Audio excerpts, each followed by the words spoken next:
Bonjour à tous, bienvenue dans cette nouvelle vidéo. Comme promis, je vais vous parler de Art de Princesse Mononoke, dans le livre que j'ai acheté à Paris, que j'ai acheté un lundi et j'ai terminé en un jeudi. Donc c'est le livre que je vous conseille de l'acheter si vous avez vu le film et tout ça.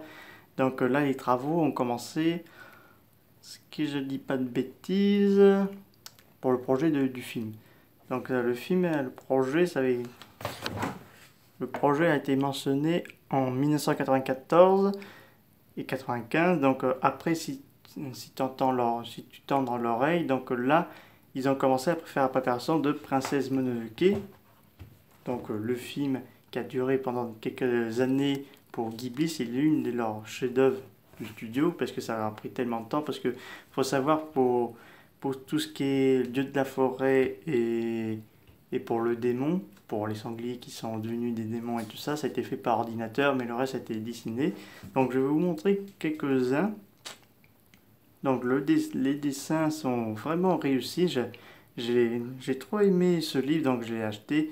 Je ne me rappelle plus trop combien ça coûte le bouquin, mais ça vaut vraiment le coup de l'acheter parce que ça explique un peu les coulisses du film que des fois on n'a pas dans les bonus DVD, mais génial, mais c'est bien qu'on puisse lire les petits coulisses. Donc là, la forêt, les personnages, euh, l'environnement, les villages, un peu de tout, parce que là c'est vraiment du super art. J'adore. Quand j'ai lu le livre, j'ai vraiment adoré les dessins comme ils ont fait, parce que faut savoir qu'il y a même un personnage, enfin pas un personnage, mais plutôt deux personnes particulières qui ont aidé à ce projet, à part Miyazaki et tout ça, c'est le réalisateur. On a Hideaki Anno, qui a travaillé sur le projet Princesse Mononoke, comme il avait fait pour Nausicaa de la vallée du vent. Et on a eu une personne qui avait travaillé sur Ultraman Tinga, qui a travaillé également dans ce projet également. Donc je vais essayer de... Parce qu'il y en a beaucoup de ça, donc des fois c'était assez compliqué pour se repérer. Donc, parce que j'ai vu qu'ils avaient marqué Ultraman Tinga, donc il y a l'une des personnes qui a travaillé dans ce projet également. Donc là, et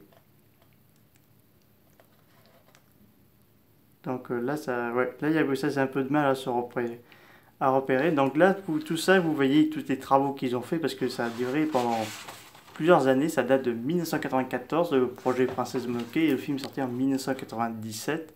Donc quand même, ils ont bien réussi leur petit pari pour ce film parce que au départ, ils avaient le choix entre deux films. Enfin, c'est surtout Miyazaki parce qu'il voulait faire soit Princesse Mononoke ou soit faire un film sur une chenille.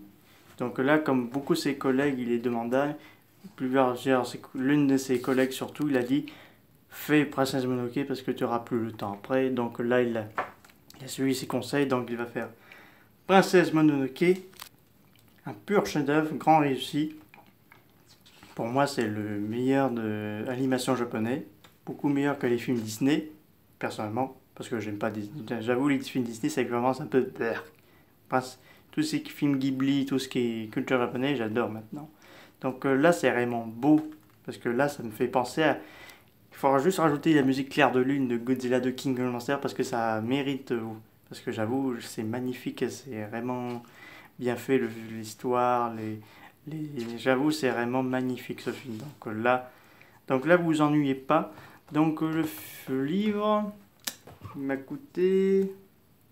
Parce que là, j'avais le prix... Il m'a coûté 24 euros, en tout cas. 24 euros, mais ça vaut vraiment le coup pour comprendre un peu les coulisses, pour savoir un peu plus sur le film et tout ça. Et vous avez également d'autres livres, mais plus petits, mais sur l'histoire du film, quoi. Au lieu d'acheter le DVD, vous pouvez acheter, si vous voulez, le manga, qui est sorti également dans les magasins sur le site internet. Donc là, c'est un genre de petit roman, de peu près de cette taille-là, comme ça. Non, plutôt comme ça, mais un très gros quand même. Donc c'est le film est en mode manga. Ce n'est pas une nouvelle histoire, c'est juste l'histoire du film en rétrécissant dans un manga. Que c'était publié par Glénat, qu'ils ont fait d'ailleurs les films en trois parties dans des livres comme dans cette taille-là.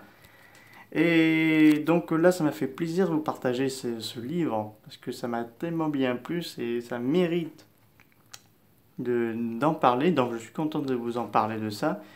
C'est la fin de cette vidéo. Si vous avez des besoins de questions, n'hésitez pas à me mettre dans les commentaires, ça me faisait très plaisir de vous partager cette histoire avec vous tous. Je vous dis à très bientôt, au revoir.